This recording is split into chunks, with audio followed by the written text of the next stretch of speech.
Ընդհանուր գաղափարն այն է, որ մայր աթոռից հայրապետը օրհնում է հայոց պետականությունը, հայոց պետականության բաղադրիչ մասերը, այսինքն չգիտեմ նախագահական ինստիտուտը, ազգային ժողովը,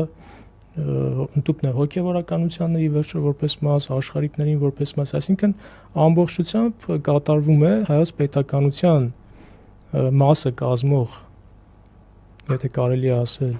դասակարգերի օրհնության կարգ։ Ծեսում ընդհանրապես օրհնության կարգին հատուկ աղոթքներն են ընթերցվում,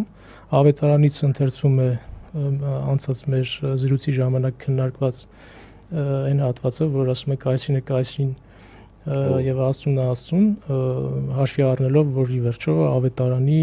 թերևս ամենակաղաքականացված հատվածն է այդ հատվածը, դրա համար հենց խորհրդանշաբար այդ հատվածն են ավետարանից ընթերցվում։